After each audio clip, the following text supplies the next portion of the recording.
कबीर परमात्मा बोले बेटी सच्चाई तो सच्चाई होती है, आपके गले उतरे चाहे ना उतरे। आप किसकी पूजा करती हो? कि श्री कृष्ण की। श्री कृष्ण से ऊपर मैं नहीं मानती किसी को। परमात्मा बोले बेटी ये देवता झूठ नहीं बोला करते, इनमें इतनी खासियत होती है। और तू नो कह रही है कृष्ण जी मेरे बात करा के ने। श्री कृष्ण जी तो पूछ लिए तू, इनसे ऊपर के सता है कि नहीं।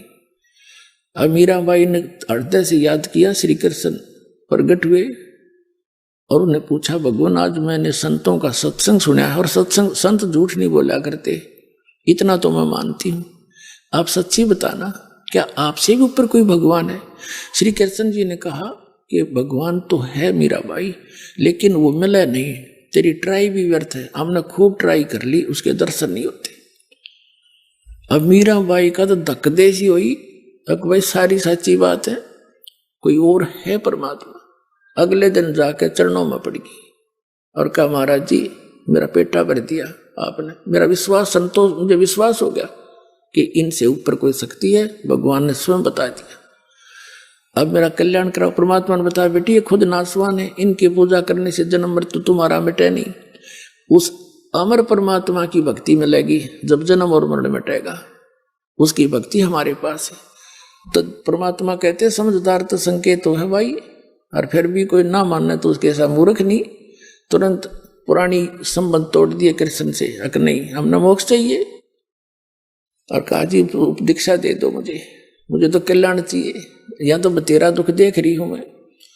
तो परमात्मा ने देखा कि यह ठाकुरों की लड़की, इसको देखते हैं इसके अंदर कितना भगवान की चाह है, या समाज में लोक लाज में या अंधी हो रही है। जब तक ये लोक लाज और कुल की मर्यादाओं में बंधित है प्राणी, भगवान उसको पूरा लाभ नहीं दे सकता। तो परमात्मा ने कहा कि जा बहन बेटी उससे नाम ले ले। रविदास जी की तरफ संकेत कर दिया। रविदास जी उस समय चमार जाति में, कबीर साहब जुलाहा जाति में। चमार जाति उस समय ज्यादा अछूत मानी जाती थी, क्योंकि उनका कर्म ऐसा था। अरे ये हम इस ऐसे ही हैं, उसको आदमी को ऐसे ही मान लेते। उनका कर्म था जैसे पशुओं की खाल उतारनी और फिर उसको साफ करना, धोना मांजना और फिर जूते बनाने। तो उसमें कपड़े का लागे बिना रह कोई ना, साबुन सुबुन था को नहीं। तो उनके मैल मूल मक्खी उक्खी लगी रहती। तो जो दूसरी ऊंच जाति के उन्होंने कहा भाई दूर बैठ जा मक्खी आवे। तो धीरे धीरे वो अछूत का रूप धारण कर लिया कि ना दूर रहे, वहां छुए ना। तो उस जाति में रविदास जी और मीराबाई ठाकुर जाति में। ठाकुर भी सबसे श्रेष्ठ माना करते राजस्थान में। राजस्थान के अंदर जाटों को भी शूद्र माना जाता था, इतनी प्रभुता थी ठाकुरों की।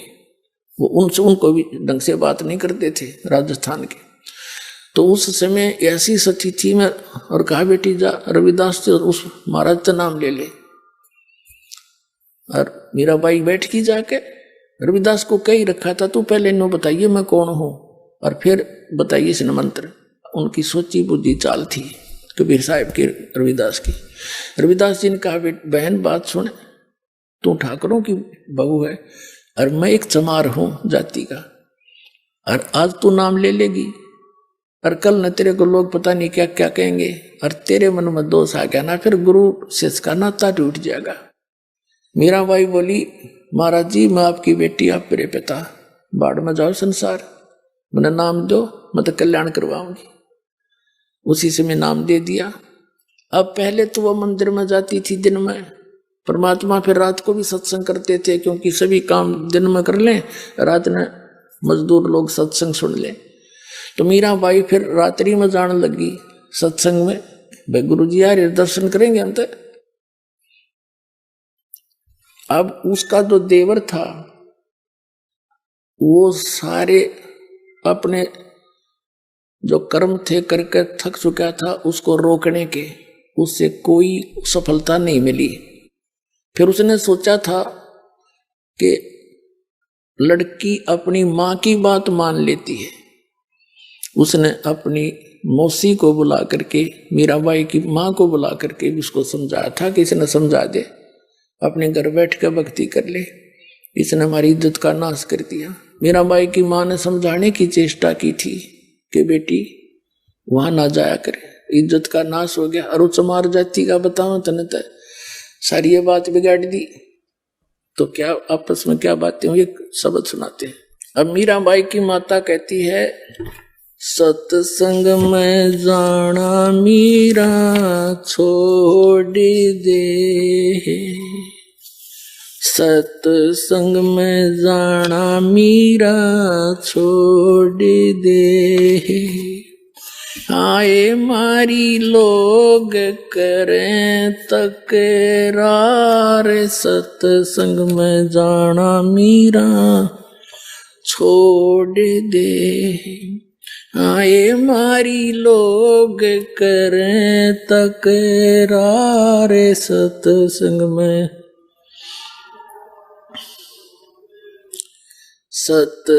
में जाना मेरा ना छोटेरी, सत्संग में जाना मेरा ना छोटेरी, हारी चाहे जड़ के मरो सन सारे, सत्संग में जाना मेरा, हारी चाहे जड़ के मरो सन सारे, सत्संग में जाना मेरा ना छोटेरी, थारे सत्संग के राय में हे, थारे सत्संग के राय में, हाय वहाँ पर रहते हैं काले नाग, कोई कोई नाग तन डस लेवे, आए वहाँ पर रहते हैं काले नाग, कोई कोई नाग तन डस लेवे, जब गुरु मारे मेरे करी, जब गुरु मारे मेरे करी, हारी वे तो सरप गंडे वे बने जावे, सत्संग में जाना मेरा ना छोटेरी, हारी वे तो सरप गंडे वे बने जावे, सत्संग में जाना मेरा, थारे सत्संग के राय में, थारे सत्संग के राय में, आए वहाँ पर रहते हैं बबरी शेर, कोई कोई शेर तन खा लेवे, आए वहाँ पर रहते हैं बबरी शेर, कोई कोई शेर तन खा लेवे, जब गुरु मारे मेरे करी, जब गुरु मारे मेरे करी, हारी वे तो शेरों के गिद्दड़ बने जावे, सत्संग में जाना मेरा ना छोटेरी, हारी वे तो शेरों के गिद्दड़ बने जावे, सत्संग में जाना मेरा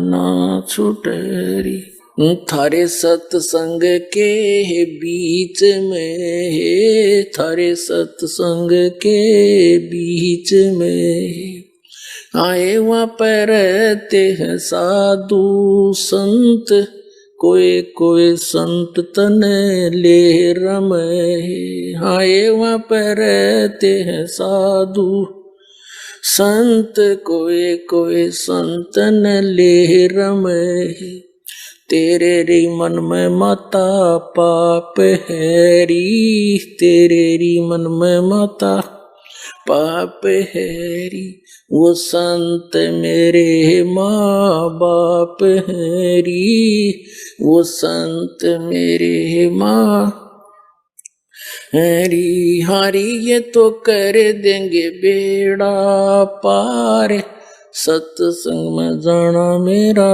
ना छोटेरी, हारी ये तो कर देंगे बेड़ा पार, जाना मेरा ना छोटेरी, सत्संग में जाना मेरा छोड़ दे, आए मारी लोग करे तकरार, सत्संग में जाना मीरा, सत्संग में जाना मेरा ना छुटेरी, सत्संग में जाना मेरा ना छुटेरी। हारी चाहे जड़ के भरोसा नहीं सारे, सत्संग में जाना मेरा। वो तो हो जाती चमारे है, वो तो हो जाती चमारे है, इसमें हमारी आर है, इसमें हमारी आर है। तेरे री लेख माता चमारे हरी, तेरे री लेख माता चमारे हरी। वो मेरा सृजन आर हरी, वो मेरा सृजन आर हरी। हरी वो तो मीरा के गुरु रविदास, सत्संग में जाना मेरा ना छुटेरी। हरी वे तो मीरा के गुरु रविदास, सत्संग में जाना मेरा ना छुटेरी। सत साहिब। अपने आत्माओं, वैसे तो मीराबाई जी का और भी आगे बहुत बड़ा कथन है, क्योंकि आप जी ने अभी इनकम्प्लीट स्टोरी सुन रखी है सारी ही सारी। आगे क्या हुआ, मीराबाई जी को बहुत तंग किया करते थे। मीराबाई ने सोचा ये रोज दुखी रखे, ज्ञान ऐसा मिल गया है, अपनी भक्ति कहीं और कर लूंगी, परमात्मा साथ रहेगा, गुरु जी ने कह रखे। तो मीराबाई घर त्याग कर चल पड़ी। आगे जाकर क्या देखा, एक साधु था, संत, और वो नकली डुप्लीकेट संत था, ड्रामा करता था, कैसे गुफा में रहता था। और वहां उसके लिए एक प्रसिद्ध था कि भाई वो संत औरत के दर्शन नहीं करता। मीराबाई गई, वहां कुछ भक्त बैठे थे गुफा में, शाम के समय आता था, उसने कोई समय फिक्स कर रखा था अपने दर्शन देने का। तो उन्होंने पूछा मीराबाई से कि कैसे बैठे हो भक्तों। उन्होंने बताया बहन ऐसे ऐसे एक संत है, उसके दर्शन करेंगे। वो बोली मैं भी दर्शन करूंगी। मीराबाई से उन्होंने कहा कि नहीं, वो औरतों को दर्शन नहीं देता, पुरुष पुरुषों को देता है। मीराबाई बोली कि मैंने तो सुना है पुरुष एक ही है और सब उसकी पत्नी है, वो एक ही पीव है, सबका एक मालिक है, क्योंकि परमात्मा का ज्ञान ऐसा है। ये तो बच्चा रहा दे नकलियानत है। तीनों बोली भाई मैं तो दर्शन करके जाएंगी, जब दूसरा भगवान आड़े बैठे थे, पुरुष अगर यही है तो फिर मैंने धक्के खाने की क्या जरूरत है। जब यू पुरुष है, यू परमात्मा है, तो बैठी मैं तो उसके दर्शन करके जाएंगे। उसके पास संदेश आ गया कि एक बाई है और ऐसे ऐसे कह रही है। उसके भी कान खड़े हो गए, अगर मैं दर्शन करके जाएंगे। वो आ गया बाहर। मीराबाई बोली भाई मन तेनू सुना, तू क्या है, इस शरीर से पुरुष मानता अपने आप को, कल मृत्यु हो जाकर गद्दी बनेगी तू, फिर कहाँ गया तेरा पुरुष बना। डले डोन लग रहा, आ मेरी गेल तेन संत मिलाऊंगी। उसकी भी चौन तोड़ दी। अरे पुरुष तो कोई एक है और तू नफरत करता औरतों से, तो क्या आत्मज्ञानी है फिर। पुणात्माओं, जैसे पहले सांग हुआ करते गांव में, पुरुष ही स्त्री का रोल करके राजा रानी बना करते थे और डांस डूंस करते थे। तो एक लड़का दूसरे साथी के साथ वो सांग देखने चला गया। वो लड़की का रोल कर रहा था, अभिनय कर रहा था। लड़का छोटा सा 15-16 साल का, दाढ़ी मूछ नहीं थी, सिर पर बाल रखे हुए थे औरतों वाले, वो उसका वही प्रोफेशन था। तो दूसरा जो पहली बार गया था वो कह रहा था देख कितनी सुंदर लड़की है, कैसा डांस कर रही है। उसका साथी कहता यह लड़की नहीं है, ये लड़का है। ना तेरे तुझे नहीं मान। उनका स्वांग समाप्त हो लिया। अपने जहां वो डेरे में डटे हुए थे वहां गए। उसने उतार कर अपने आर्टिफिशियल सारे पार्ट रख दिए एक तरफ और कच्चे कच्चे में खड़े और बाल बाल ऊपर थे। तब उसका समझ में आ गई सच में जो तो भाई तो लड़का ही था, लड़की नहीं थी। अगले दिन जब उसने सांग सुना उसमें लड़की नहीं दिखी, उसने लड़का दिखा था। परमात्मा कहते हैं आत्म ज्ञान विहीन नकलियों ने औरत और पुरुष मंत्र मानते हैं। यू तो ऊपर एक स्वांग है स्त्री और पुरुष का, ये कपड़े उतरेंगे जब एक ही तत्व है दोनों का। तो क्या कहा तू पुरुष है, तो उस डले डोए था उसकी भी चौन तोड़ी। फिर वृंदावन में जाकर रहने लगी। वहां पहुंचे परमात्मा कबीर जी अन्य रूप बना के, क्योंकि ये परम पिता हमारे हैं। अब वहां से निकाली और फिर परमात्मा ने क्योंकि प्रथम मंत्र दिया, ये जो आपको देते हैं वह खुश होगी कि मंत्र तो वही मिलते जुलते हैं जो हमें चाहिए थे, वो आसानी से ग्रहण किया उसने। फिर वहां पहुंच गए अन्य रूप बना के चर्चा करने लगे, बात चलाते रहे। फिर मीराबाई से कहा कि इस मंत्र तो बात ना बने, वो तो सतनाम चाहिएगा 2 अक्षर का, और सार नाम जब मोक्ष होगा बहन तेरा। फिर उसका समस्या आ गई, गुरु नहीं बदला करते। परमात्मा बोले देखो जो उस संत ने नाम दे रखा है वो बिल्कुल ठीक है, लेकिन वो प्राइमरी क्लास तक का है। अरे अगली क्लास में चलेगी तो वो तो बहन आगे पढ़ाई पढ़नी पड़ेगी तने, वह समझ गई। तब परमात्मा कबीर जी ने उनको दीक्षा दी, तब उस बाई का मोक्ष हुआ। अब ये 3 गाटा जोड़ रहे थे, कृष्ण जी के गुण गाया करती हुआ मोक्ष होगी। कृष्ण का मोक्ष कोई ना, मीराबाई का कहां से होता। अब उस बहन ने, उस विधवा बहन को भगतनी ने बताया कि बहन दुनिया की नहीं मान्या करते, यदि मीराबाई लोक लाज करती आज गदी बनी अंडो कुतिया बनती, और सब कुछ तोड़ के बंधन भगवान की भक्ति करके दुनिया गुण गाओ से बहन काज। और देख ले तू सोच ले, यह बात उस विधवा बहन के समझ में आएगी। भैया समाज तो वो भी ना जीने देता, यार तेरे भी बकवाद कर रहे हैं चाचे ताऊ इसके छोरे के। कभी नो कह तू वहां खड़ी देखी थी, तू वहां ऐसे क्यों गई थी, ये तो फिर भी पीछे पड़े रहे, चल देखी जाएगी। परमात्मा साथ देता जब ऐसे दृढ़ निश्चय से चलते हैं। अब उसने जाकर सत्संग सुना, दीक्षा ले ली, और उसका तो जीवन बदल गया। सारे दिन रोया करती अपना ठीक है अपनी कर नहीं पाओगा, बेटा है बेटा अपने स्थान पे ना मानता मैं क्या करूं। लेकिन एक अर्ज रखा करती गुरु जी के पास कि महाराज जी लड़का बिगड़ गया और शराब पी हुआ है, मानता नहीं कहे की। परमात्मा बोले बेटी तू हिम्मत करके लगी रहना, हिम्मत ना रही है। आन देश में परमात्मा के पास सारे तरीके होते हैं, पर तू दृढ़ रहना।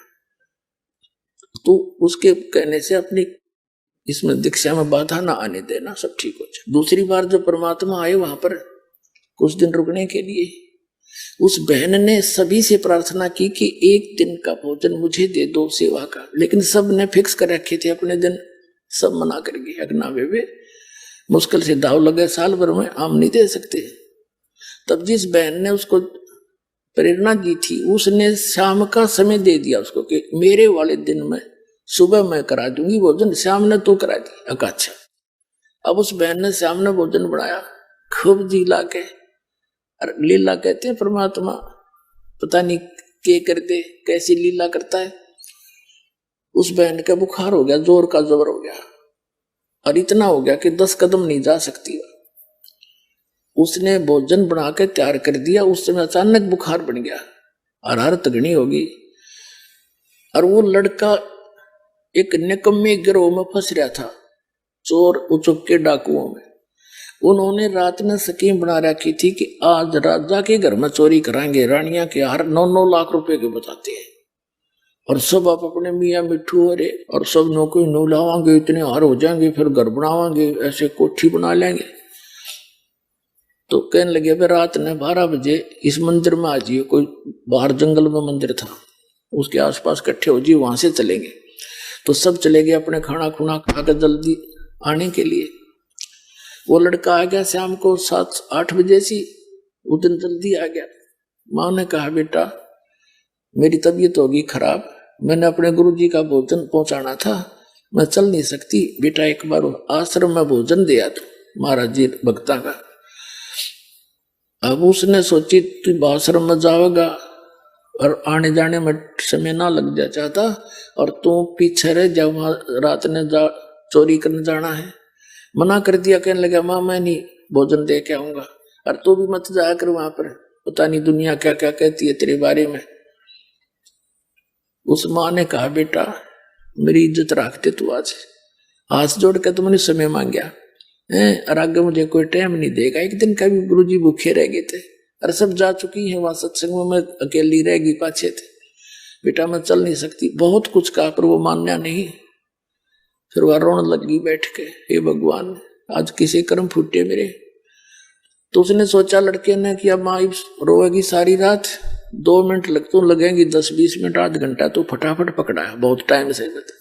वो लेकर अगला दे कहाँ है, वो उसने बांध कर रख रखा था लेकर। अब वो प्रतिदिन एक का प्रार्थना करा करती, परमात्मा मेरा तो एक का हो बेटा, धन जो भी है वो सुधर जा। तो उन आश्रम वाले भक्तों ने, माइयों ने सोचा, आकाश से सुन दी भगवान गुरुजी ने, उसका लड़का लेके आ गया भोजन, रान लग गया तो फिर इस पर असर भी पड़ेगा। तो गुरुजी से बताया जी उसका रामो नाम था, रामो का लड़का आ गया, आपने बड़ी दया करी, बहुत रोया करती, इस बात की मारी किसी प्रकार सुधर जाओ। अब वो गया तो पूछा भी गुरुजी कहाँ है, भोजन कराना है, मेरी माँ तो बीमार होगी। भक्ता ने बताया गुरुजी स्नान करने जा रहे हैं भाई, 10 मिनट बैठ जा। वो बैठ गया, गुरुजी आगे भोजन रख दिया। फिर उन्होंने बताया जी ये रामो का लड़का है, और आपने बड़ी सुनी, आज तो यू आ गया आपके दर्शन करने के लिए। तो गुरुजी ने सोचा ला बेटा बालक से 2-4 बातें बता दूं, इसका असर हो जा। कहने लगा बेटा भक्ति करते हैं, मनुष्य जीवन भगवान ने इसलिए दिया है, भक्ति करे, बुराइयां तो बच कर है, ये जीवन बार बार नहीं मिलता। वो लड़का बोला बाबा जी जल्दी रोटी खा, मैंने देर हो है, तेरे लेक्चरों की जरूरत नहीं। अब उस महात्मा ने सोचा भाई तो सचमुच निराय नकम्मा है, ठीक रो हवा लड़की इसने।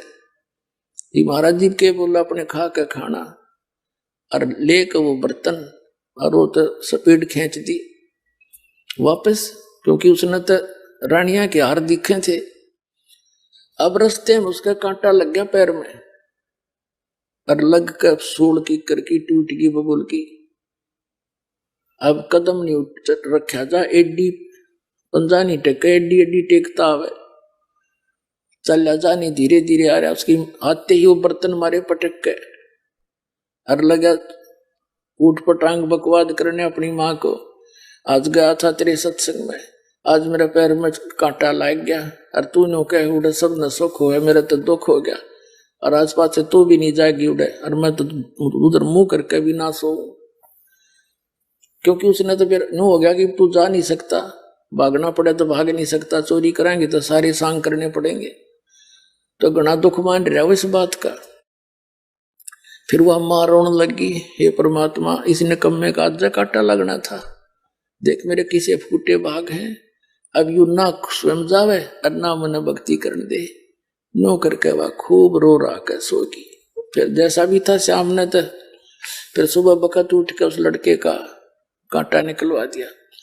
उधर से उन बच्चों ने, उसके साथियों ने थोड़ी देर इंतजार किया, फिर वो सोचा भी चलना है तो ना हम करते चोरी। वो चोरी करने चले गए राजा के घर पे। अब राजा का घर कोई ऐसा सुनना है जाते चोरी कर लेंगे, पकड़ लिए। पुलिस ने, मंत्रियों ने कहा कि महाराज ये तो इतने खूंखार व्यक्ति हैं, राजा के चोरी कर सकते, जनता को कैसे जीने देंगे, इनको भयंकर सजा देनी चाहिए। राजा ने सुना दिया शाम के 4 बजे इनको सूली तोड़ दो। सूली तोड़ा करते एक चक्का सा होता था, चक्की के सपाट, उसके बीच में एक सरिया सा होता था, नुकीला भाले जैसा, और वो ऐसे वो चक्का उसको ऊपर बैठा दिया करते थे, और वो चक्का नीचे नचाला करता सुराख में से, और वो भाला ऊपर नाता था, उसके नीचे से लेकर उसके सिर में निकल जाता था, और रो रो कर तड़प तड़प कर मरता था। उसको इतनी भयंकर सजा दी जाती थी। तो उसके साथ साथ उन्होंने क्या करते थे राजा लोग, के पूरी नगरी में घुमा दो इनको, सबको बता दो कि आज शाम को 4 बजे इनको सूली तोड़ा जाएगा।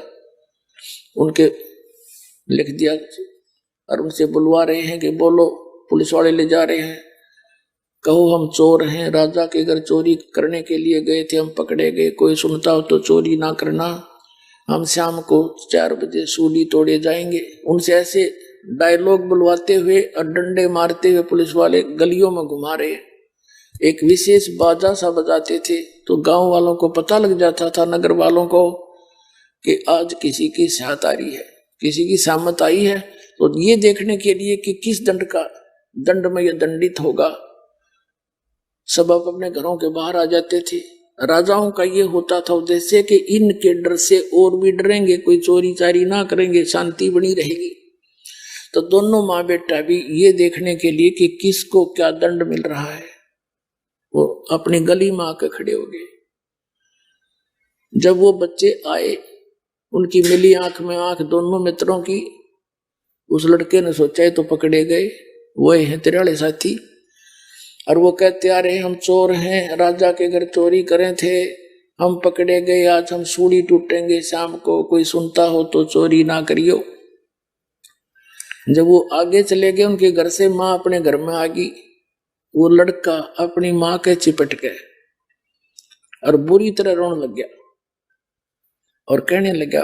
उसकी माँ ने सोचा क्यों रोया बेटा, बेटा क्या हो गया, अब तो तेरा कांटा भी निकलवा दिया, अब क्यों रो रहा है तू, क्या दुख है। कि माँ धन है तेरे गुरुदेव का और धन है तेरी भक्ति। माँ आज तेरा बेटा नहीं रहना था, आज मैं भी सूली टूटना था, और धन है कल मेरे पैर में कांटा लग गया, माँ मैं जा नहीं सका, और आज तेरा बेटा नहीं था। मतलब फिर उसको याद आ रही है नकम्मे गए एक माँ, फिर तेरा कौन सहारा रह गया था। तब उसकी माँ रोने लगी कि रे निकम्मे, मैं तो सोचू था तू दारू दप्पा पीता है, तू चोर भी हो गया था। अखा माँ मैं इतना नीच हो गया था। और कान पकड़ दिया, क्यों कलजा पाट गया, सामने सूली तोड़ टूटेंगे। कान पकड़ दिया, आपके साथ चलूंगा, नाम लूंगा और जिंदगी में कदे चोरी नहीं करूंगा, कोई गलती नहीं करूंगा, शराब भी नहीं पीऊंगा। अब कबीर साहब कहते संत शरण में आने से आई टले बला, जब मस्तक में सूली होवा काटे में टल जाए। तो पुण्यात्माओं, आप परमात्मा की शरण में आए हो, विश्वास के साथ लगे रहना। ये क्यों डूम बाट के गीत नहीं, ये उस परम पिता का बोला वे शब्द जो दास आपको बता रहा हूं, और सारे सत्य होंगे। पूरी विश्वास के साथ लगे रहना। बोलो सतगुरुदेव।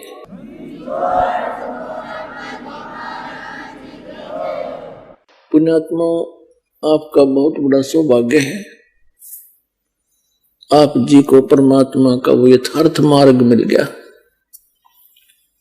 जिसको खोज खोज के ये ऋषि अपना शरीर नष्ट करके चले गए, हजारों वर्षों तक कठिन साधनाएं की, क्योंकि उनके पास ये यथार्थ मार्ग नहीं था। गीता जी अध्याय नंबर 16 के श्लोक नंबर 23 और 24 में कहा है कि शास्त्र विधि को त्याग कर जो मनमाना आचरण करते हैं उनको न तो सुख होता है, न उनको सिद्धि प्राप्त होती है, और न ही उनकी गति होती है। और कबीर परमात्मा भी जब यहां आए थे दादा, हमें ये ज्ञान कराने के लिए इस कलयुग में सन 1398 में अपने सतलोक से चलकर आए थे। एक शिशु रूप धार के लहर तारा नामक जलाशय में कमल के फूल के ऊपर एक नवजात शिशु का रूप धारण करके विराजमान हुए थे। वहां से नीरू नीमा नाम के एक दुल्हा दंपति साथ ले गए, उनके संतान नहीं थी, और परमात्मा की वहां परवरिश होने से और फिर बड़े होकर के, परवरिश तो एक लीला थी, वो सबके पालनहार है, क्योंकि परमात्मा 25 दिन के हो गए थे, उन्होंने कुछ अन्न पानी खाया नहीं। नीमा चिंतित होगी, और अपने आत्माओं थोड़ी सी कथा सुनाता हूं परमात्मा की। जैसा कि ये नकली कबीरपंथी और जितने भी ये ऋषि में ऋषि आचार्य शंकराचार्य संत और जो वेदों और गीता को और पुराणों को और कबीर साहिब की वाणी को सच मानते हैं, और ये भी परमात्मा को निराकार बताते हैं कि परमात्मा निराकार है, कहीं एक स्थान पर नहीं है। और ये कबीर पंथी इतना कहते हैं कि सतलोक है, राधा स्वामी धन धन सतगुरु सच्चा सौदा सरसा जय गुरुदेव, ये भी सब परमात्मा का ऊपर चेतन प्रकाश बताते हैं, प्रकाश का समुद्र। इन्हें कख नहीं पता किससे ने भी हुआ बाई बकरे। ये अभी तो आप जी ने देखा यथार्थ प्रमाण पवित्र कबीर सागर में इस आध्यात्मिक ज्ञान चर्चा के माध्यम से ये संत क्या बताते हैं, इनका क्या अपनी सोच है। ये कबीर साहब की वाणी नहीं समझ में आई, उसमें स्पष्ट लिखा है कि परमात्मा वहां एक गुम्मट के अंदर बहुत बड़े गुम्बद में और सिंहासन के ऊपर राजा के समान विराजमान, उसके सिर पे मुकुट है, छत्र है, और वहां से सब ब्रह्मांडों का संचालन करता है। वहां सफेद पृथ्वी है, सफेद वृक्ष है, जैसे यहां हरे हैं वहां सफेद है, और दूधों की नदी, झरने बहे, हीरे पर, जैसे यहाँ पत्थर के पहाड़ हैं वहां हीरों के पहाड़ हैं, ऐसे मोतियों के पहाड़ हैं, और झरने बह रहे हैं, सुंदर सदाबहार वृक्ष है। उसमें 3 पोर्शन है, जैसा भी आपने सुना। फर्स्ट पोर्शन में बाह्य भाग में ये पहाड़ हैं, बहुत बड़े सुंदर सदाबहार फलदार वृक्ष है, और सभी मेवा उपलब्ध है सदाबहार, कभी किसी चीज का अभाव नहीं है। वहां का जल कैसा है, जैसे आपने यहाँ गंगा जल देखा है, ये कभी खराब नहीं होता। ये सतलोक से एक सैंपल भेज रखा भगवान ने कि वहां ऐसे पदार्थ है।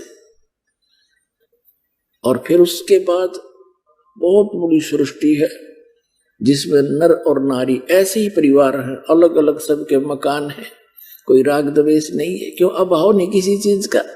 सबके आंगनों में फलदार वृक्ष, फलदार मेवा, काजू और अमृत सरोवर छोटे छोटे सबके भरे। जैसे हमारी एक वृत्ति है यहाँ मन की, जिसके पास 2 पैसे हो जाएंगे बड़ी सा कोठी बनावेगा, आगे पार्क बनावेगा, उसमें फिर झूले झाले लावेगा, फिर एक स्नान के लिए एक टैंक बनावेगा, और फिर और भी घनी जगह है उसमें साग सब्जी के लिए, और पपीते सपीते कुछ फल फ्रूट भी लगाओगा। तो ये तो एक डुप्लीकेट सा काम है। वहां एज इट इज हम देख कर आए थे, जिसको आज हम यहाँ चित्रार्थ करने की कुचेष्टा कर रहे हैं, वो है ही नहीं वो वस्तु। तो वहां आपके सभी प्राणियों के, चिट्टी से लेकर हाथी तक जितने भी मानव हैं, आप सभी के वहां पर अलग अलग मकान खाली पड़े हैं जहां आप रहा करते थे। अब ये बात आपका समझ में ना आवे क्योंकि आपने ये ज्ञान कदे सुना ही नहीं, लेकिन ये कोई डूम बाट के गीत नहीं और कोई बकान वाली बात नहीं, क्योंकि वह कहता हम बतेरे रखे पहले अटपट करके। ये तो विद प्रूफ दास बता रहा है, और परमात्मा ने आकर ये ज्ञान स्वयं यहाँ बताया है, वही आपके सामने दास उसको समझ कर समझा रहा है। तो वहां आपको वो सुख था जिसको आप यहां खोज रहे हो। कोई बुढ़ा होना नहीं चाहता, कोई भी वृद्ध अवस्था को पसंद नहीं करता, और सारे वृद्ध होंगे, और कोई मृत्यु नहीं चाहता, और सब मृत्यु को प्राप्त होंगे। तो क्यों नहीं चाहते हम? बिल्कुल नहीं चाहते, ठीक बात है। देख बालक कैसा शरीर, युवा होने के बाद कितना अच्छा शरीर, और बुढ़ा में पाचा सकलते भी डर लग गए, दर्पण देख लेते, और फिर मरना, सारा साजबाज सारी उम्र जोड़िया, और सारे बालक बच्चे हो गए, इनमें जी लाग रहा, और फिर नौका मारो इसने 1 मिनट में मृत्यु। बताइए ये कोई अच्छी बात है? तो यहाँ का तो एक परंपरा है, और वहां ये है नहीं। तो इसलिए ना तो वृद्ध अवस्था चाहते ना मृत्यु चाहते, और दोनों कंपलसरी।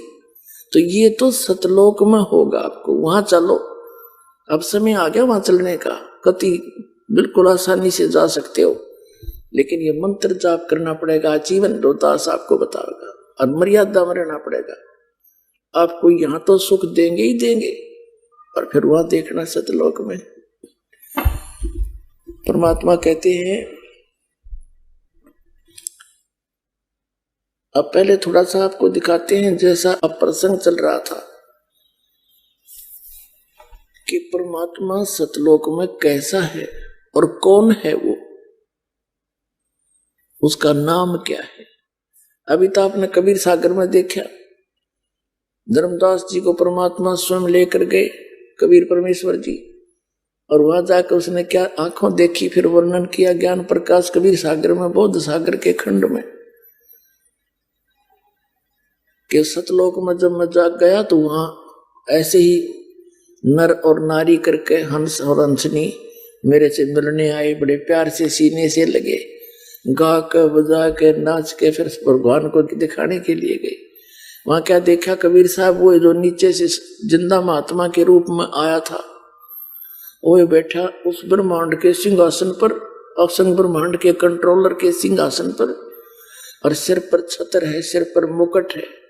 वहां सफेद धरती है, सफेद भूमि है, सफेद वृक्ष है, और सभी नर आकार है। उनके गले में रत्नों की माला है, उनकी माथे की शोभा बता रखी, उनके नाक बता रखे, ग्रहण माने नासिका, और बड़े सुंदर हैं।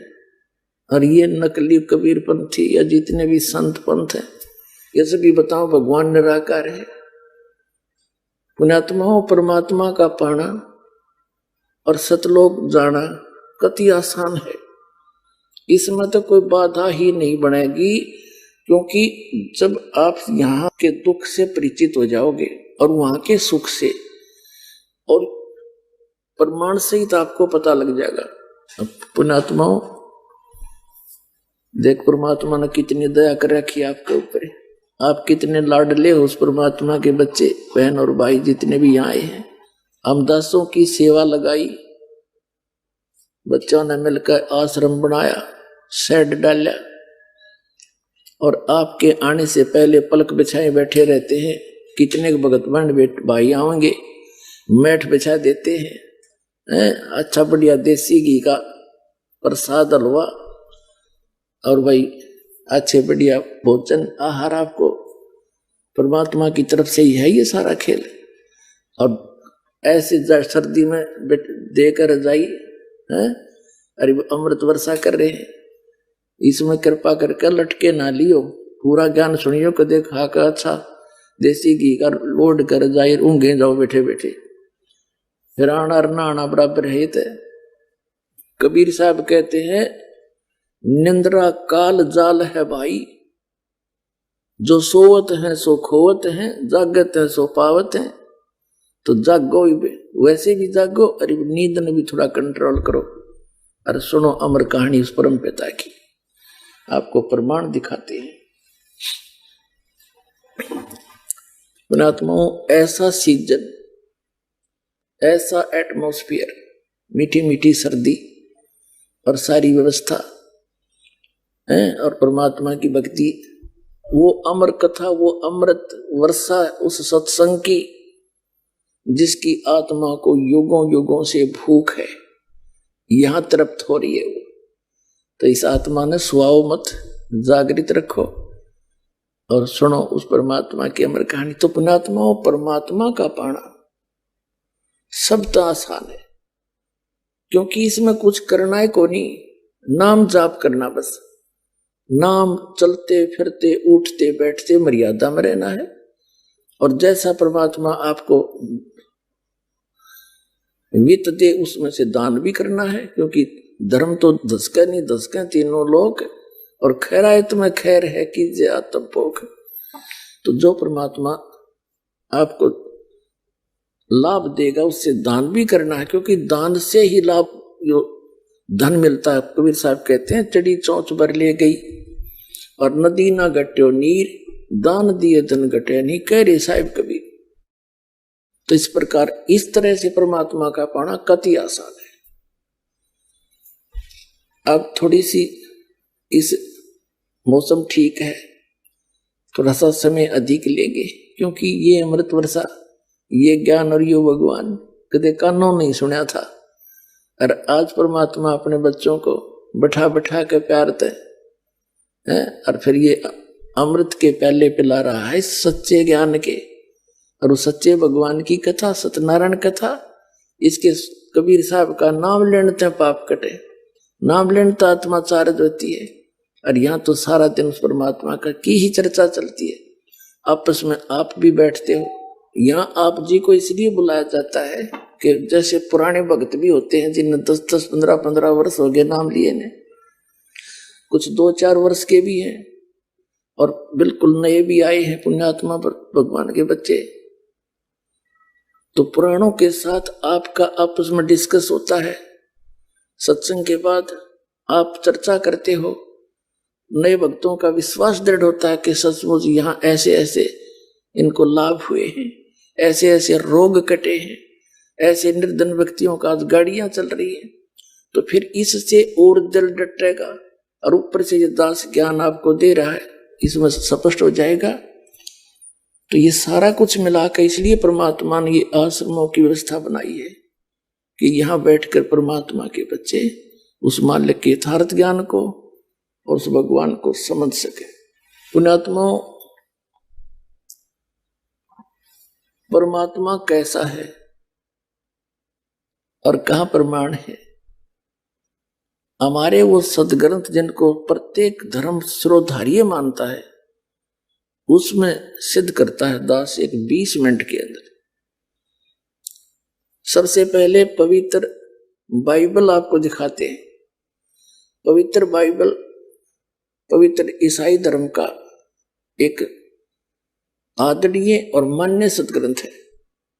और ईसाई धर्म के व्यक्तियों से आप पूछिएगा कि परमात्मा निराकार है या साकार, तो वो कहते हैं गॉड इज फॉर्मलेस, परमात्मा निराकार है। तो न के समझा पवित्र बाइबल को खाक जाना, क्या पवित्र बाइबल झूठा है फिर? तो कहने का भाव ये है, जो वर्तमान में जितने भी हमारे गुरु जिस भी धर्म के हैं, वो उन महापुरुषों की वाणी से परिचित नहीं है जिनके ऊपर हम आधारित है, और इसलिए बिजली गिरी पड़ी है। हम भिन्न भिन्न हो गए सारे, कितने धर्म बना दिए, बात वहीं की वहीं खड़ी है। किसी का विकार छूट रहा ना, सबको बीड़ी पी रहा है, कोई मांस खा रहा है, कोई शराब पी रहा है, कोई चोरी मिलावट कर रहा है, कोई रिश्वत ले रहा है। ये काम करने के हैं, इस आत्मा ने मलिन करण लाग दोनों पापों से सान रहे हो, इसे तो निर्मल करना था। और भगवान फिर आपको लाभ देगा, उस पर वो सुख होगा सही जो भगवान की तरफ से मिलेगा। और फिर अब दिखाते हैं आपको परमात्मा कैसा है पवित्र बाइबल में। ये देखिएगा, ये है पवित्र बाइबल।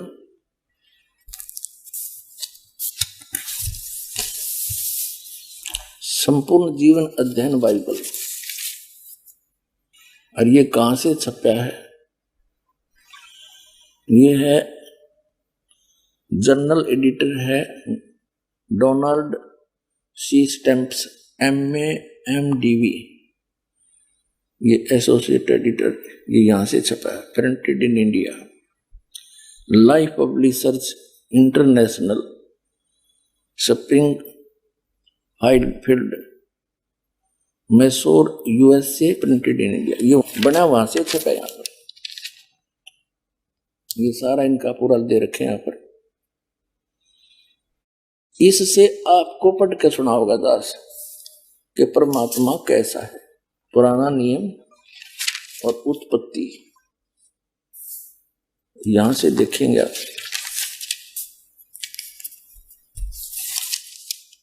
ये देखिएगा, यह उत्पत्ति यानी जेनेसिस, उत्पत्ति 1 अध्याय है कोई 1, और हम यहां से होता है। आदि में परमेश्वर ने आकाश और पृथ्वी की सृष्टि की। पृथ्वी बेडौल और सुनसान पड़ी थी और गहरे जल के ऊपर अंधियारा था, तथा परमेश्वर का आत्मा जल के ऊपर मंडराता था।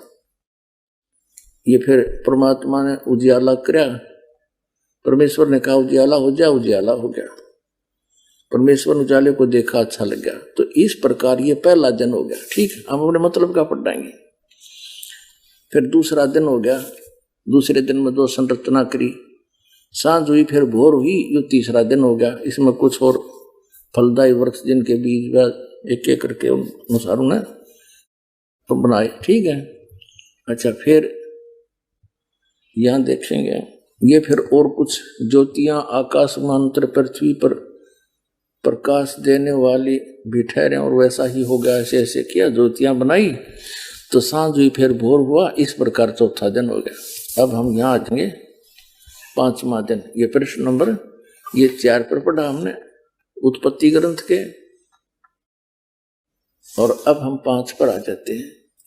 यहाँ फिर और कुछ बनाया सृष्टि, उन सब जीवित प्राणियों की भी सृष्टि की जो चलते फिरते हैं, इन पर जल बहुत ही भर गया है। एक एक जाति के उड़ने वाले पक्षियों की भी सृष्टि की परमेश्वर ने देखा, अच्छा लगा।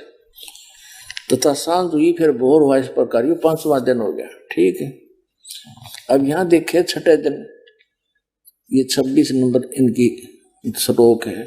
फिर परमेश्वर ने कहा, हम मनुष्य को अपने स्वरूप के अनुसार अपनी समानता में बनाए। है।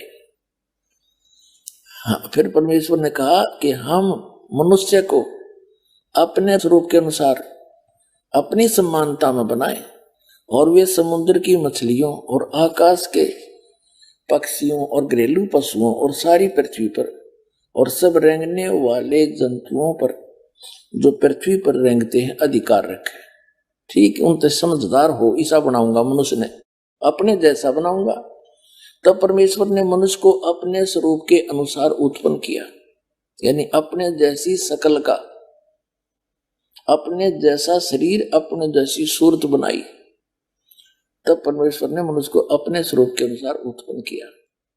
अपने स्वरूप के अनुसार परमेश्वर ने उसको उत्पन्न किया, नर और नारी करके उसने मनुष्यों की सृष्टि की। पूछिए ईसाइयों ने क्या समझा न अपने पवित्र बाइबल को? निराकार है इसमें परमात्मा, फॉर्मलेस है, स्पष्ट कह रखे, बालक भी समझ जाए इसने। ये भगवान बता कहां सोया पड़ा ये मानो, अपने सदग्रंथों को ना समझ कर दंत कथा बैठ के बैठे सारे। ये देखिए फिर और कमाल कर रखा परमात्मा ने कि परमेश्वर ने उनको आशीष दी और उनसे कहा फूलो और फलो, पृथ्वी पर भर जाओ और उसको अपने वश में कर लो, और समुद्र की मछलियों तथा आकाश के पक्षियों और पृथ्वी पर रेंगने वाले सब जंतुओं पर अधिकार रखो। मनुष्य को कहा, ये खाने के लिए नहीं कहा, आगे देखो।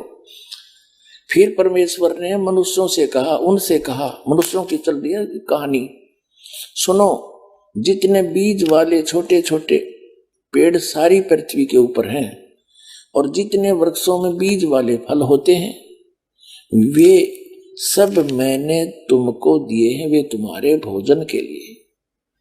अपने आत्मा ये ईसाई खाओ मांस सारा दिन, इसमें है कि तो मांस खाने का परमात्मा का आदेश। परमात्मा ने फाइनल कर दिया, परमेश्वर ने जिसने सारी सृष्टि रची। देखो परमेश्वर ने उनसे कहा, सुनो, जितने बीज वाले छोटे छोटे पेड़ और सारी पृथ्वी के ऊपर जितने वृक्षों में बीज वाले फल होते हैं वे सब मैंने तुमको दिए हैं, वे तुम्हारे भोजन के लिए। हो गया सब छोटे छोटे बीज वाले, गेहूं, चने, बाजरा, ज्वार, ये सारे काजू, किस्मत, सेब, संतरे, ये फल और मेवा, कहते ओनली ये है तेरा खाना है, इसमें कितना मांस खाने का। अपने आत्माओं अब ये इनके भोजन का हो गया। आगे परमात्मा ने अन्य प्राणियों को भी मांस का आदेश नहीं दिया, शेर वगैरह को भी। ये भी पहले इनके ऐसे पंजे दे रखे हैं जैसे समुद्र में भी इतना गजब का घास उगता है। पहले मछली और जितने भी जीव जंतु थे उस घास को खाते थे, वो इतना टेस्टी होता था। और शेर भी इतने पंजे उनको ये दांत दिए हैं। पेड़ों के अंदर इतना गजब का कई ऐसे पेड़ होते हैं जिनमें से दूध सा निकलता है, और ये शेर उसने पाड़ के और उसमें दूध पिया करते सारे। फिर धीरे धीरे इनकी वृत्ति बदल गई, वो पेड़ खत्म हो गए, फिर ये पशु पक्षियां खाने लगे। ऐसे ही मनुष्य मांस नहीं खाते थे, अरे धीरे धीरे आग लगी मांस बिना की तो शायद ही कोई अक्षेत्र अछूता रहा हो। तो इस प्रकार ये सारी बात क्यों बिगड़ी है बगैर ज्ञान के। और फिर से हम समझेंगे, बुराई छूट जाएगी। देखिए यहाँ क्या कहा है, 5 पृष्ठ पर 30 नंबर पढ़ रहे, 29 तक हमने पढ़ लिया। और जितने पृथ्वी के पशु और आकाश के पक्षी और पृथ्वी पर रेंगने वाले जंतु हैं, जिनमें जीवन के प्राण हैं, उन सब के खाने के लिए मैंने सब हरे हरे छोटे पेड़ हैं। और वैसा ही हो गया। सांझ हुई और भोर हुआ, इस प्रकार ये 6वां दिन हो गया। यानी कि जितने भी पशु हैं, पक्षी हैं और जल के जीव हैं, सब के लिए छोटे छोटे हरे पौधे दिए और पेड़ दिए, ये और कुछ नहीं खाना। आगे देखो, ये 6वां दिन हो गया। अब 7वां दिन परमेश्वर ने यूं, 6वां दिन हो गया, अब 7वां दिन, यूं आकाश और पृथ्वी और उसकी सारी सेना का बनाना समाप्त हो गया। और परमेश्वर ने अपना काम जिसे वह करता था 7वां दिन समाप्त किया। और उसने अपने किए हुए सारे काम से 7वें दिन विश्राम किया।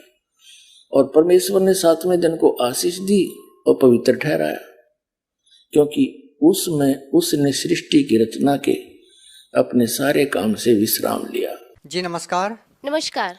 क्या नाम है आपका? शाहिना गर्ग। साइना जी, कहाँ से आए हो आप? डिस्ट्रिक्ट शिमला, हिमाचल प्रदेश। क्या करते हैं आप? मैं ग्रेजुएट हूँ, अब पढ़ाई कर रही हूँ, आगे एमए कर रही हूँ। संत रामपाल जी महाराज से नाम दीक्षा लेने से पहले आप क्या भक्ति साधना करते थे? जैसे रोजे रखना, नमाज पढ़ना, उस तरह से करती थी। तो मतलब मुझे परमात्मा की खोज थी कि परमात्मा कौन है, तो मैं उसी तरह से साधना करती, लेकिन मुझे कोई लाभ नहीं होता था उससे। मतलब उल्टा और दिक्कतें, परेशानियां रहती थी। किस प्रकार की समस्या थी आपको? मतलब भूत प्रेत की समस्या होने लग गई थी। किसी ने मतलब कर दिया था, जब दिखाने गए किसी को तांत्रिक के पास, तो उन्होंने कहा कि पीर वगैरह छोड़े हुए हैं, जैसे मुसलमान धर्म में होते हैं, मुसलमानी पीर छोड़ा हुआ है। तो सब देखने गए तो सब यही बोलते थे कि ठीक हो जाएंगे, मतलब जंतर वगैरह, धुनी वगैरह दे देते थे, तो ठीक नहीं हो पाती थी मैं। मतलब थोड़े टाइम ठीक होंगी, फिर वही हाल हो जाती थी। फिर मैंने एक हिंदू धर्म में शादी की। तो हिंदू धर्म में शादी करने के बाद जो उस वहाँ पे जो परंपरा है, जिस तरह की देवी देवताओं की पूजा करते हैं, वो भी करती थी। मैं क्या शायद यहीं पे परमात्मा मिल जाए। तो वहाँ पे भी कोई लाभ नहीं होता। 3-4 महीने थोड़ा ठीक रही, उसके बाद फिर वही दिक्कत होने लग गई। उसी मुसलमानी पीर जो लगाया हुआ था, वो दिक्कत होने लग गई। तो मेरे ससुर मुझे दिखाने ले जाते थे, कभी तांत्रिक के पास, पंडितों के पास। तो सब यही कहते थे कि ठीक हो जाएगी, ठीक हो जाएगी। फिर वो दे देते, जंतर वगैरह दे देते। फिर थोड़े टाइम में वो खराब हो जाते थे, फिर करते थे, फिर और करवाना पड़ेगा, फिर से जंतर लगवाना पड़ेगा। फिर बहुत ज़्यादा पैसा खर्च हो रहा था, सब कुछ। मतलब दिक्कतें इतनी, मैं मेंटली परेशान बहुत हो गई थी, घर से भाग जाती थी। मतलब मुझे बहुत दूर से पकड़ के भी लेके आते थे घर वाले कि पता नहीं कहाँ चली जाती है, बहुत दिक्कत। आर्थिक स्थिति भी ठीक नहीं थी फिर हमारी। फिर उसके बाद हमारे रिलेशन में ही है शिमला में, उन्होंने संत रामपाल जी महाराज जी से नाम दीक्षा ली हुई है पहले से। तो हम उनके पास गए कि इस तरीके से प्रॉब्लम होती है, तो अब क्या करें। फिर उन्होंने कहा कि आप संत रामपाल जी महाराज जी की शरण में जाइए, आपको कुछ नहीं होगा, आप ठीक हो जाओगे। फिर हमें कुछ अजीब सा लगा कि नहीं, ये ऐसा नहीं हो सकता। जैसे हम अब अपने तरीके से करते थे साधनाएं, तो हमें कुछ ठीक नहीं लगता था। फिर हम फिर घर चले गए। उन्होंने हमें किताब दी, ज्ञान गंगा पुस्तक दी, तो हम उसे लेके घर चले गए। 3-4 महीने वो किताब वैसे ही रही, हमने पढ़ी भी नहीं। फिर मतलब वो भूत प्रेत इतना परेशान करने लग जाता था। तांत्रिक घर पे आए, उन्होंने कहा कि यहाँ पे कुछ है, कि जो इस लड़की को परेशान कर रहा है पीछे से ही है, मतलब मायके से ही, पीछे से ही है, किसी ने किया हुआ। तो हमने वो पुस्तक भी नहीं पढ़ी थी। मतलब जब बहुत ही ज़्यादा दिक्कत होने लगी, फिर मैंने अपने हस्बैंड को कहा कि कुछ तो इस किताब में होगा, कि हम देख तो ले एक बार। फिर हमने उसको पढ़ा। फिर पढ़ने के बाद फिर हम इतना नहीं, मतलब कि नहीं, ऐसा हो ही नहीं सकता, ऐसा कैसे हो सकता है। फिर हम फिर अपने उन्हीं के रिलेशन में जो है उनके पास गए, जिन्होंने संत रामपाल जी महाराज जी से नाम दीक्षा ली है, उनके पास गए। फिर उन्होंने कहा, बेटा आप ये सब कुछ छोड़ो, देवी देवता कुछ इससे आगे कर्म को नहीं काट सकते, वो उतना ही दे सकते हैं जितना हमारे कर्मों में लिखा है। फिर उन्होंने कहा कि, फिर उन्होंने बोला कि कर्म में जो लिखा है वही होगा। फिर हमने कहा कि ठीक है। जब बहुत ही दिक्कत होने लगी, फिर हमने बोला कि एक बार जाके देखते आश्रम में, बरवाला आश्रम में। हमने जून 2014 में नाम दीक्षा ली गुरुजी से, संत रामपाल जी महाराज जी से। बहन जी, आपने बताया कि जब आपने संत रामपाल जी महाराज द्वारा लिखित पुस्तकें पढ़ी तो आपको बहुत अजीब लगा। ऐसा क्या लिखा था उस पुस्तक के अंदर? उसमें देवी देवताओं को जैसे कि उनके अपने मूल मंत्र हैं, उनको ऐसे पूजा नहीं करना, जैसे धूप देते हैं हम या कहीं व्रत करते हैं, वो चीज़ उसमें सब कुछ मना थी कि ऐसा कैसे हो सकता है कि पंडित क्या हमें गलत बताते थे। तो फिर मैं क्या एक बार देखते हैं जाके, जब हम पंडितों का मान सकते हैं तो संत रामपाल जी की महाराज जी के शरण में जाके एक बार देखते हैं। आपको संत रामपाल जी महाराज जी से नाम दीक्षा लेने के बाद क्या कुछ लाभ भी मिला? बहुत लाभ मिले। मैं मुझे तो बहुत ही लाभ मिले। मैं जब संत रामपाल जी महाराज जी की शरण में गई, वहाँ पे लाइन लगी होती है आशीर्वाद के लिए, आशीर्वाद देते हैं। तो उन्होंने जैसे आशीर्वाद दिया, सिर पे हाथ रखा, उन्होंने कहा ठीक, सब ठीक हो जाएगा, सिर्फ इतना ही कहा, सब ठीक हो जाएगा। जैसे ही संत रामपाल जी महाराज जी ने सिर पे हाथ रखा तो ऐसा लगा कि हमारे मन से पता नहीं कितना बड़ा बोझ उतर गया, पता नहीं कितना ही बोझ था हमारे सिर पे जो उतर गया।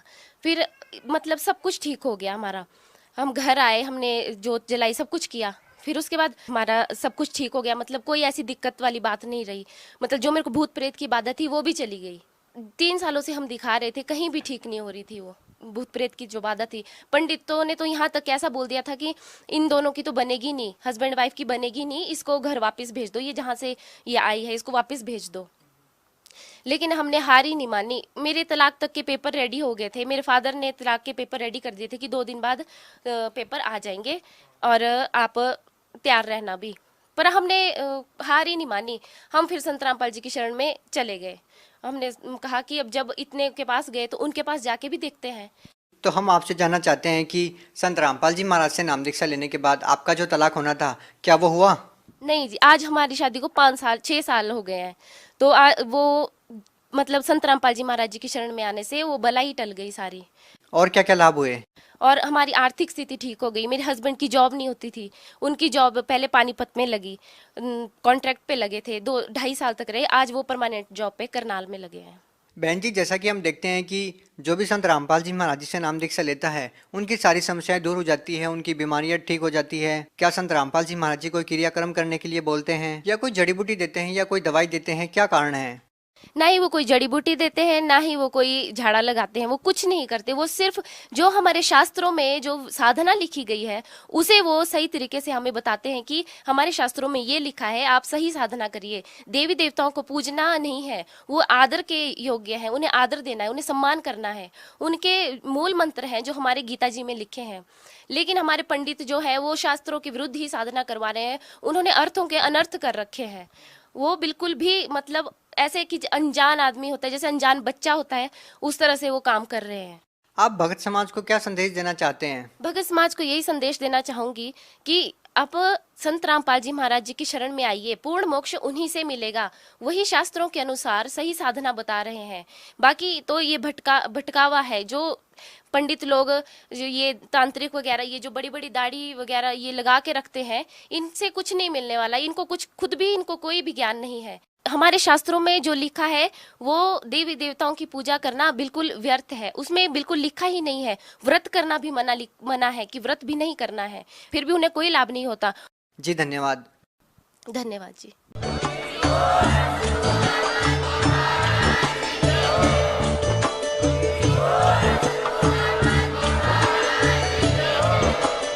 सब्सक्राइब करें लास्ट भक्ति यूट्यूब चैनल को और बेल आइकन को प्रेस करें ताकि आने वाली वीडियो की नोटिफिकेशन आपको मिलती रहे सत साहिब।